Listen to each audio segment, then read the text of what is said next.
At November 16, 1944, the Hürtgen Forest, Western Germany. Somewhere in the ruins of a forward command post belonging to the 28th Infantry Division's 112 Infantry Regiment, a German intelligence officer from the 275 Infantry Division kneels beside a captured American field dispatch and reads its contents twice, then a third time. He is not confused because the document is unclear. He is confused because the document is unclear. He is confused because the document is perfectly clear. It's clear. If you were that officer, Lieutenant Karl Fuchs, according to the divisional records that survived, you had spent years learning to read enemy formations the way a surgeon reads an X-ray. You knew, with the precision of a man whose career and survival depended on precision, that a fighting unit was its veterans. You knew that the 30-year-old sergeant who had survived Kursk, the Falaise pocket, and 3 weeks of the Hürtgen itself was not interchangeable with the 20-year-old conscript who had completed his training cycle 6 weeks ago in Bavaria. You knew that the difference between those two men, in reaction time, in tactical instinct, in the ability to function when the radio was dead and the officer was down and the world had reduced itself to 40 meters of smoke and noise, was not a difference of degree. It was a difference of kind. You had watched, in France, in Russia, and now in this forest, what happened to formations that lost their experienced corps. They stopped being military units. They became targets. The document in your hands told you that the 112th Infantry Regiment, which you had been fighting since November 2nd, had suffered approximately 2,300 battle casualties in 14 days. You cross-referenced this with your order of battle intelligence. The regiment's authorized strength was 30,157. This unit had lost in 2 weeks of forest fighting nearly 3/4 of its trained manpower. The margin note Fuchs wrote beside this figure, recovered when Allied forces overran the 275's command post in February 1945, read, Kampfunfähig, 9, Warum, combat ineffective, 9, Warum, combat ineffective. Now, why? The 112th hadn't broken. It hadn't required emergency withdrawal and reconstitution. It hadn't ceased to function as a coherent military formation. Replacements had arrived to a system the Wehrmacht possessed no true analog to, and within 96 hours of absorbing catastrophic losses, the regiment was conducting organized offensive operations in one of the most demanding terrain environments in Western Europe. Here is the sentence that explains the entire Western Front after the summer of 1944, and by extension the entire final year of the Second World War in Europe. The Americans were not measuring combat power the way the Germans were measuring combat power, and the system they had built to generate it operated from premises so alien to German military doctrine that German intelligence could not model it, could not predict it, and, most critically, could not plan around it. To understand why Lieutenant Fuchs's confusion was not a failure of intellect, but an expression of perfectly trained military logic, you have to understand what 30 years of German general staff thinking had produced, and why it had worked so brilliantly for so long against every enemy it had faced, until this one. The Wehrmacht's doctrine of combat power was built on a single foundational premise, one refined through the lessons of 1870, codified after 1918, and battle-tested from Poland to the gates of Moscow. The premise was this: a veteran soldier is not a unit of labor. He is accumulated capital. He is irreplaceable in the mathematical sense. You cannot manufacture his specific knowledge, his specific network of trust with the men beside him, his specific capacity to function in conditions that destroy lesser soldiers, and therefore any system of military thinking that does not treat his survival as a primary optimization target is a system that is consuming its own future. The Heers replacement doctrine, formalized in the Allgemeine Heeresdienstvorschrift 303.3, the regulations governing army personnel replacement, was built entirely around this premise. When a German infantry division suffered significant casualties, standard procedure was not to push individual strangers into the depleted unit while it remained in contact with the enemy. Standard procedure was to withdraw the entire formation, move it to a rear reconstitution area, and rebuild it as a unit. The Feldersatzbataillon system, the Field Replacement Battalion, kept men who had served together in the same organizational family. New replacements arrived not as individuals thrown into a strange regiment, but as additions to a reconstituting formation, integrated gradually alongside the veterans they would ultimately fight with. This was not sentimentality. It was engineering of the highest order. Johann Generaloberst Erhard Raus, one of the most analytically gifted armored commanders the Wehrmacht produced, articulated the underlying logic in his post-war operational analysis, later published by the U.S. Army as Panzer Operations. Raus argued from 3 years of experience on the Eastern Front that a division at 60% authorized strength with its veteran corps intact was measurably more combat effective than a division at 85% strength whose experienced soldiers had been replaced by individually trained strangers. The veterans, in Raus's framework, were the cognitive skeleton of the formation. They carried knowledge that could not be written in a manual, which platoon leader froze in the first 10 seconds of an ambush, which machine gun crew had calibrated their weapon to specific range and light conditions through 100 engagements, which company commander knew, not from a map but from his feet, where the ground would channel a counterattack. This was the kind of knowledge that took a year of lethal experimentation to produce and could be lost in a single morning's fighting. Raus was right. In the specific conditions he was describing, 2 comparable formations, one with veteran cohesion and one without, his framework was not merely logical, it was demonstrably correct. Experienced German units routinely defeated numerically superior formations whose veteran corps had been diluted. The tactical superiority of the seasoned German grenadier over the individual American replacement soldier in a firefight at close quarters in difficult terrain was not propaganda. It was the consistent testimony of American commanders who fought them. The numbers behind this belief were the numbers that governed every German operational decision in the autumn of 1944. Germany was producing, through its Ersatzheer, its replacement army, approximately 55,000 to 65,000 infantry replacements per month for all fronts combined by that period.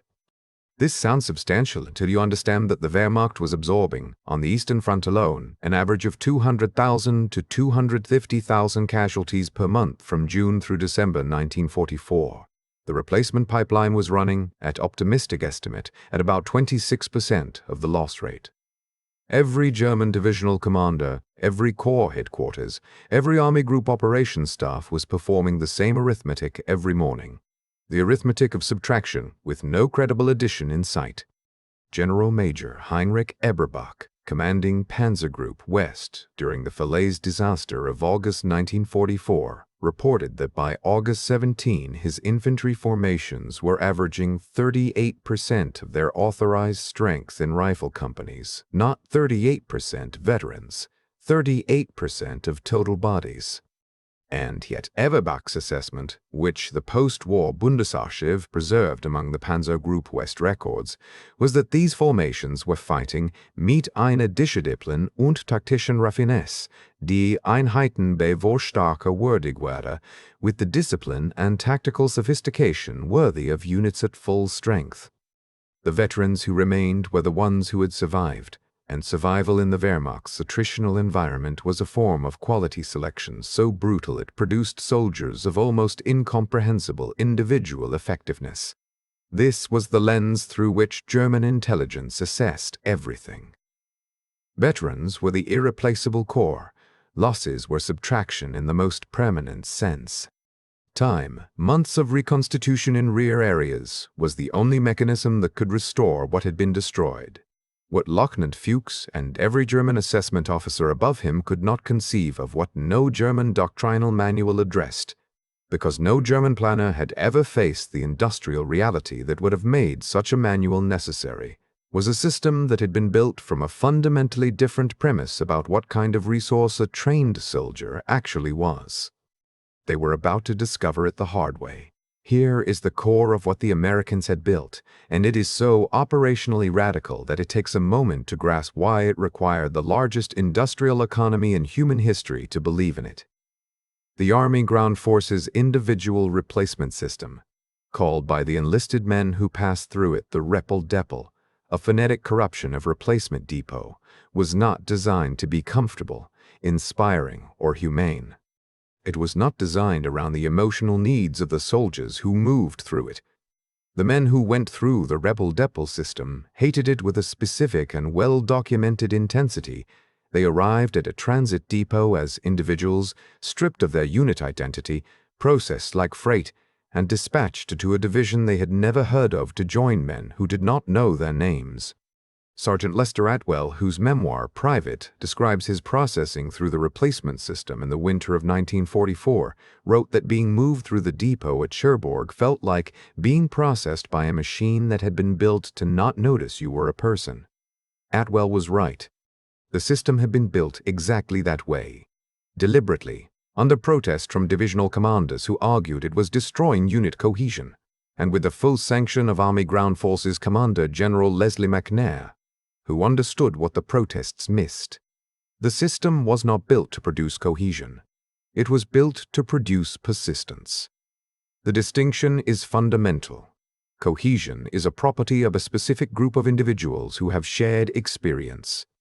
Persistence is a property of an organization that remains capable of function regardless of the specific individuals currently inside it.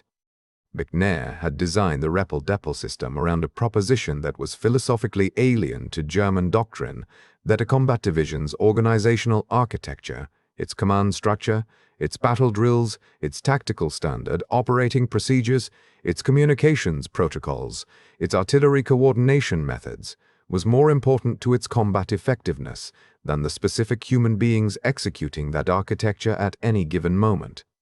Change the people, maintain the architecture, and the combat power of the organization persists. Walk through what this meant in practice at the company level, the level where German doctrine located all of its assumptions about veteran irreplaceability. D Company, 16th Infantry Regiment, 1st Infantry Division, landed on Omaha Beach on June 6, 1944, with 193 men.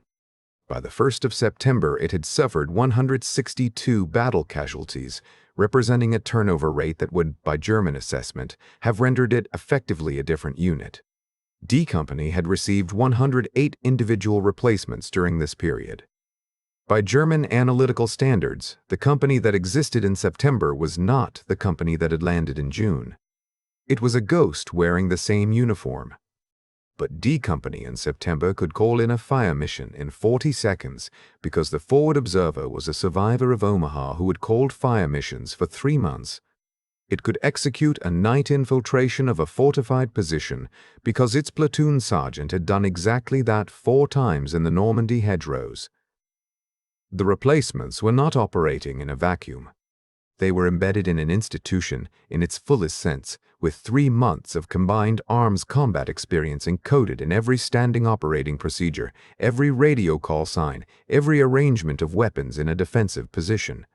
They were absorbing that institutional knowledge from the moment they arrived, in real time, in live contact, in conditions that accelerated learning to a velocity that no rear area training cycle could match.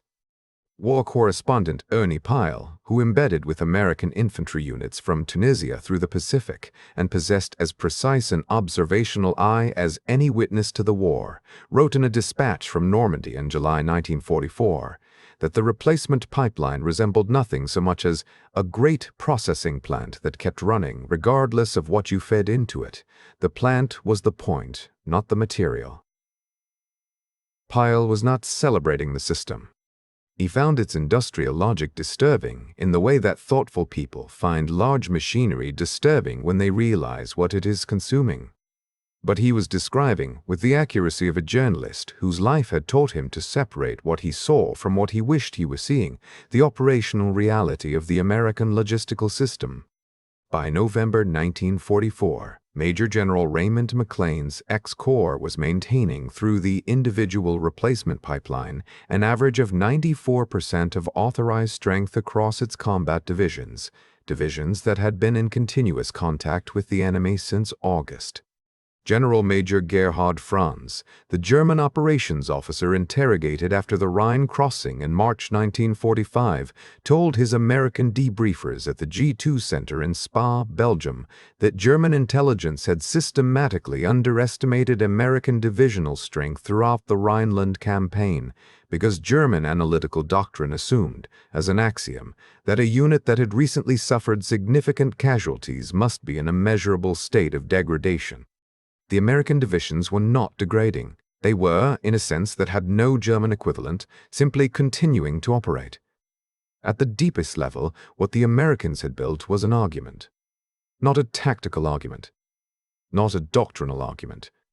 An industrial argument. An industrial argument about the nature of military capital itself.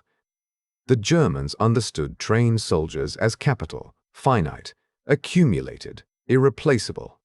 The Americans had built a system large enough to discover something else, that at sufficient industrial scale, capital can be converted back into current. That the flow of trained replacements could be sustained at a rate that effectively converted the finite into the renewable. And the Germans had no framework within which to think about renewable soldiers. The individual replacement system did not emerge from doctrine alone. It was the military output of a production and logistics infrastructure whose scale, examined in precise numbers, sounds less like a logistical system than like a force of nature. The Army Ground Forces training establishment in the continental United States, the system that generated every individual who flowed through the replacement pipeline, operated 102 separate training installations at peak capacity in 1944. These facilities ran through the 17-week Infantry Replacement and Training Course codified in AGF Circular 77 and the related IRTC Training Directive of March 1943, a throughput of approximately 300,000 men per month at maximum capacity. The IRTC curriculum was not a shortened version of the Army's standard divisional training program. It was a specifically engineered alternative designed around a single operational requirement: produce a soldier who could be inserted as an individual into an unfamiliar unit operating in active combat conditions and reach basic functional effectiveness within 72 hours. 72 hours, not 6 weeks of collective unit training, not the 4 to 6 months a Heerfeldersatz battalion spent reconstituting a depleted division in a rear area. 3 days from depot arrival to functional rifleman by design specification. The delivery system that moved this output to the front was, by any standard of military logistics history, without precedent.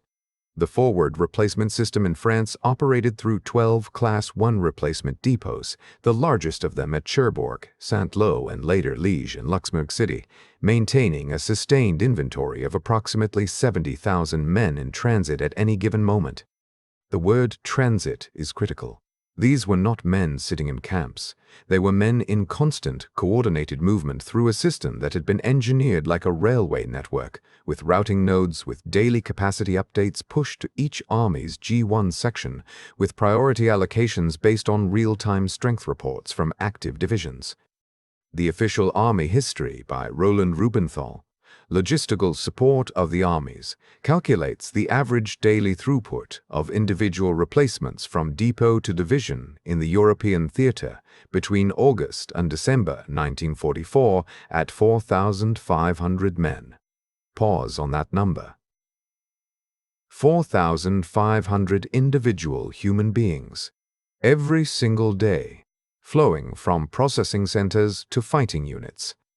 Not units rotating in, individual soldiers sorted by military occupational specialty, cross-referenced against divisional shortfalls, and dispatched to fill specific gaps in specific formations with the administrative precision of an industrial inventory system. The comparison to the German Ersatz, Germany's home replacement army, is starkest when expressed in these same terms.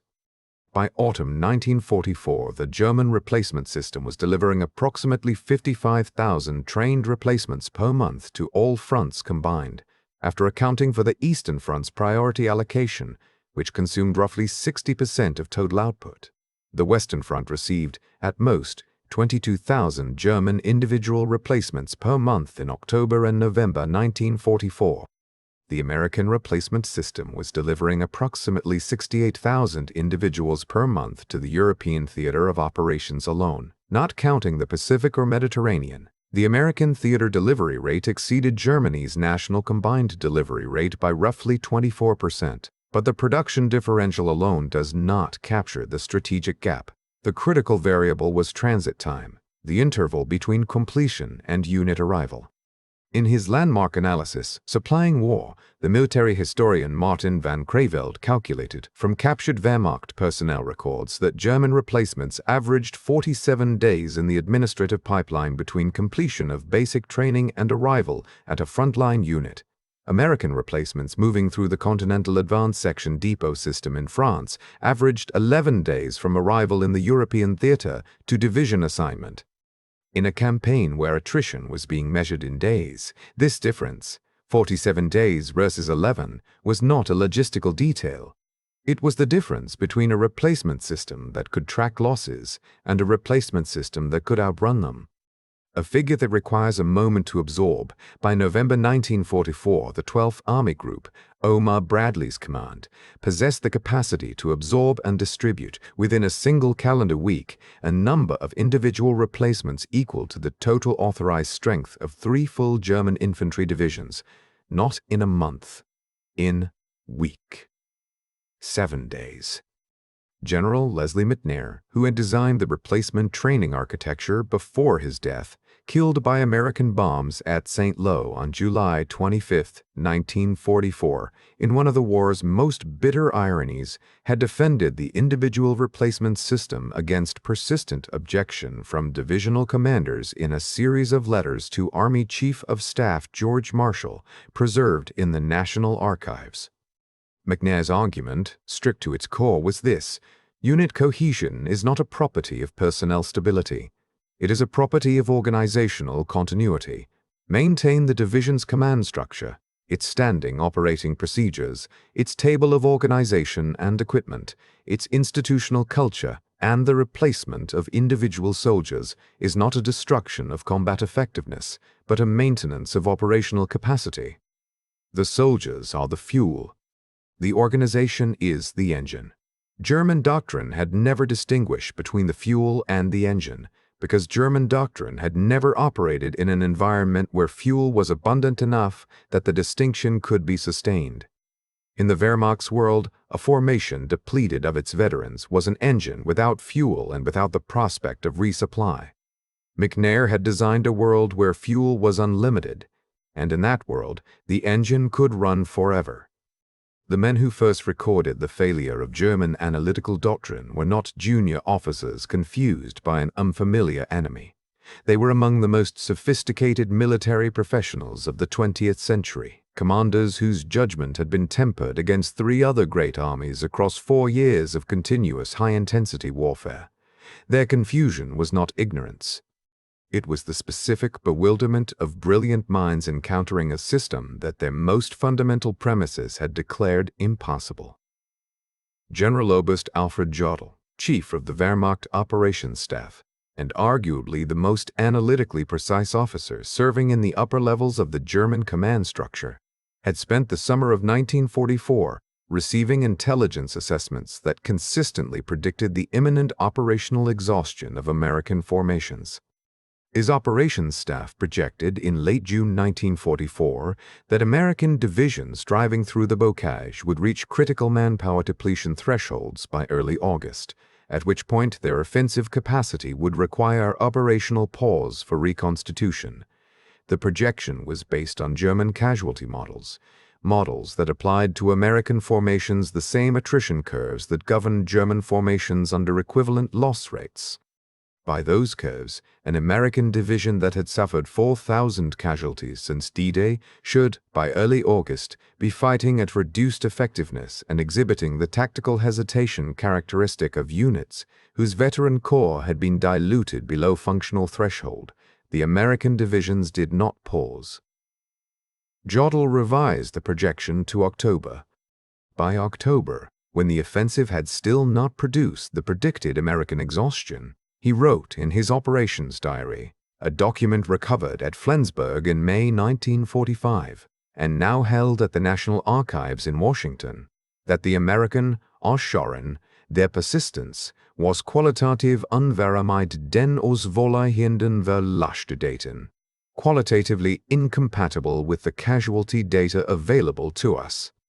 He was an extraordinarily intelligent man performing honest analysis, and his honest analysis was producing results that contradicted observation. He did not yet understand why. Field Marshal Walter Model, commanding Army Group B and later the desperate Ardennes counteroffensive, had fought the Soviet Union for 3 years, and in that experience he had encountered a form of the same puzzle. The Red Army after 1942 had demonstrated a capacity to absorb losses that would have destroyed any Western European army and reconstitute offensive operations within timeframes the Wehrmacht's logistics system found inexplicable. Model had adapted to this, imperfectly, by developing a personal operational style that emphasized rapid positional consolidation over pursuit. A style built on the recognition that the Soviets could not be destroyed through attrition in the conventional sense. In December 1944, following the initial phase of the Ardennes offensive and the failure of German armored spearheads to produce the American collapse that the entire operation required, Model composed a message to OKW, partially reconstructed from the records of Generalfeldmarschall von Rüsted's Army Group B, describing American divisions as nicht erschöpfbar in dem Sinne, den unser Operationsplan voraussetzt, not exhaustible in the sense our operation plan requires. It is one of the most precise military sentences of the war. Model was describing, without possessing its vocabulary, the individual replacement system and the industrial infrastructure behind it. General Fritz Bayerlein commanded the Panzer-Lehr Division, one of the elite armored formations of the Wehrmacht, built on a cadre of experienced instructors and equipped to a standard that most German divisions never approached. Bayerlein was a professional of the highest order, Rommel's former chief of staff, a man who had survived and learned from El Alamein, from the Eastern Front, from Normandy. In his post-war testimony to the U.S. Army Historical Division, preserved in the Foreign Military Studies series as manuscript, he thinked 66. Bayerlein described an engagement near Saint-Lô on July 25, 1944, in which Panzer-Lehr attacked American positions with its remaining operational armor, expecting to strike a force worn down by 3 weeks of the most brutal hedgerow fighting of the campaign. The American 30th Infantry Division, which occupied those positions, had suffered approximately 3,200 casualties since D-Day and had received 2,800 individual replacements through the depot system in the preceding 3 weeks. Bayerlein's attack achieved tactical gains. By the following morning, the 30th Division had refilled its depleted companies overnight through the depot cycle and was conducting organized offensive operations. Bayerlein described the experience as unverstandlich, incomprehensible, in terms that suggested not frustration, but a genuine epistemological crisis. And then, in November 1944, the Americans escalated. The proximity fuse, designated the Mark 53 and introduced to American artillery in the European theater on a classified basis beginning that month, was not a weapon in the conventional sense. It was a force multiplier of the first order. The device used radio waves to detonate an artillery shell at optimal altitude above a target, producing an overhead fragmentation pattern that saturated infantry positions with shrapnel regardless of how deeply those positions had been dug. Before the proximity fuse, experienced German infantry had a reliable survival technique: dig deep, stay low, wait for the barrage to lift. The proximity fuse eliminated this technique. There was no depth at which you were safe from overhead burst. There was no technique that applied, combined with the sustained replacement pipeline, which meant American artillery units maintained consistent personnel levels and therefore consistent technical proficiency in fire mission computation and battery coordination. The proximity fuse converted the American operational advantage from arithmetic to geometric. The Germans were losing experienced artillery crews faster than their replacement system could reconstitute them, losing the technical expertise that accurate artillery required precisely when American artillery was becoming more lethal. They were being compressed from both directions simultaneously. Their veterans were being subtracted, and the American system was adding capability faster than subtraction could track. For a German divisional commander reading his morning strength reports in December 1944, there was no tactical answer available within the framework of the doctrine he had been trained to apply. The framework assumed that losses diminished enemy capability. The enemy's losses were not diminishing its capability. The enemy's losses were not diminishing its capability. The framework had no second option. March 7, 1945. 3049 in the afternoon. The Ludendorff Bridge at Remagen, Germany. The Rhine. Sergeant Alexander Drabik of the 9th Armored Division's 27th Armored Infantry Battalion, a 24-year-old butcher's assistant from Holland, Ohio, crossed the Rhine River into Germany proper, leading his platoon across the bridge at a dead run before German engineers could complete its demolition. Within 24 hours, the U.S. Army had established an intact bridgehead on the German east bank, the first crossing of the Rhine by a hostile army since Napoleon's campaigns 140 years earlier. Within 72 hours, the bridgehead was 8 miles deep. Within 10 days, 5 American divisions had crossed. The formations that executed and exploited the Remagen crossing had, collectively, processed through their replacement pipelines a total number of individual soldiers exceeding 300% of their original authorized strength since June 1944. The 9th Armored Division had received more than 7,200 individual replacements. Many of the men crossing the Ludendorff Bridge had been working in factories, attending colleges, or harvesting crops 8 months earlier. The German formations attempting to contain the bridgehead were the residual elements of some of the most experienced armies in the history of warfare, formations that had been fighting continuously since 1939. The veterans of Kursk and Kharkov and the Dnieper crossing could not stop them. The men from Holland, Ohio, and Tulsa and Charlotte crossed the Rhine and kept moving east. Here is the forensic audit. What the Germans were right about: veteran cohesion matters.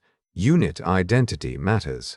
The accumulated tactical knowledge of soldiers who have survived extended combat is genuinely, demonstrably superior in quality to the knowledge of recent trainees. This is not a retroactive concession made in the comfort of historical distance. American infantry officers, men like Lieutenant Colonel John Williamson of the 30th Division and Captain Charles MacDonald of the 2nd Division, whose memoir, Company Commander, is one of the most precise accounts of American infantry tactics in the European theater TAF, acknowledged consistently and without qualification that German infantry at the unit level displayed tactical sophistication and individual effectiveness that American units, unit for unit, could not match. This was the observation of men who had no incentive to understate their own abilities and every reason to be honest about what they were facing. The metric the Germans were using, experience soldier count per formation, weighted by combat tenure, was not a failure of reasoning. It was the correct metric within the world that German strategic planning had prepared for, a world of industrial parity or German industrial superiority, a world in which both sides faced equivalent constraints in generating trained manpower, a world in which attrition worked symmetrically. In that world, the German system of veteran preservation, of unit reconstitution, of treating each experienced soldier as a form of capital to be husbanded, would have been decisive. It had been decisive against every European army it had faced in 1939 and 1940 and 1941 and 1942, because every army it faced had been operating from the same premises about what kind of resource the trained soldier was. What the Americans were optimizing for was something the German Wehrmacht's analytical framework literally could not name, because the German training system had never operated in conditions that would have made the concept useful. Call it systemic throughput, the capacity of a military organization to maintain continuous operational pressure on an enemy across time, measured not in the quality of individual soldiers but in the volume and consistency of organized violence that the system could generate and sustain. American operational throughput was not located in its riflemen. It was located in its artillery networks, its communications infrastructure, its air-ground coordination protocols, its medical evacuation system, its quartermaster logistics, and its officer training programs, systems that replaced individual human beings the way a factory replaces a worn tool, automatically and without degradation of overall function. If you subscribe to this channel, and if this video reached you, it means the algorithm put it in front of someone who cares about the history these men made. Every subscription keeps the record of what Sergeant Drabick's anonymous replacements built visible for a few more people. The Germans and the Americans were fighting two different wars on the same battlefield, using metrics so orthogonal to each other that neither side could fully read the other's assessments as sensible. The Germans were playing chess, counting pieces, weighting them by experience and irreplaceability, planning moves based on a precise inventory of finite resources. The Americans were running a manufacturing system, measuring output, tracking throughput, optimizing the rate of continuous production rather than the quality of any individual unit. The chess player sees a declining army as the game approaches endgame. The factory manager sees a declining workforce as a logistics problem with a production solution. When the two meet on the same battlefield, they are not measuring the same thing, and the asymmetry is invisible to both sides until one of them has already lost. The philosophical core of what happened on the Western Front between June 1944 and May 1945 is this: a system optimized for scarcity, for the careful, expert management of finite, irreplaceable resources, will always appear dominant in the early engagements because it maximizes the value of every unit it has. But a system optimized for abundance, for the continuous generation and delivery of organized capacity, does not win individual engagements. It wins the time series. It wins not by defeating the enemy's best move, but by ensuring that every enemy best move is followed within 72 hours by a restored American force at 94% strength, positioned to absorb the tactical lesson and press forward. The Wehrmacht had been built to win individual engagements with extraordinary economical precision. The American army had been built to win every engagement with extraordinary economical precision. The American army had been built to win every engagement that occurred between June 94 and whenever it evolved. It compounded in the form of 4,500 individual replacement soldiers flowing from depot to division every day for 11 months, filling the gaps in formations that German intelligence had assessed as combat depleted and found still advancing. It compounded in the form of proximity fusée artillery rounds detonating over positions that veteran German sergeants had calculated would survive a barrage, converting the entire tactical doctrine of dig and wait into a death sentence. It compounded in the form of American divisional commanders, men like Clarence Hubner of the 1st Division and Leland Hobbs of the 30th, who had learned from their own early mistakes through a system that kept them in command of organizations with institutional memory, even as it replaced the individual soldiers executing their orders, so that the learning was captured not in the men, but in the standing operating procedures the men were handed when they arrived from the depot in Liège. The men who crossed the Rhine at Remagen, at Oppenheim, at Wesel, most of them were 20 years old or barely 21. They had been working in hardware stores and automobile plants and wheat fields before the Army ground forces processed them through 17 weeks of training and sent them across an ocean to join organizations they had never heard of. They crossed the Rhine because the system that received them, embedded them, and sustained them had been engineered by men like Leslie McNair, who died before he sought work. To be larger than any individual soldier's irreplaceability, deeper than any individual unit's cohesion, and more persistent than any army built on the careful management of finite human capital could compete with indefinitely. The Germans knew that veteran soldiers were irreplaceable. They were right. They were also fighting an army that had decided, industrially and institutionally, that it could afford not to care.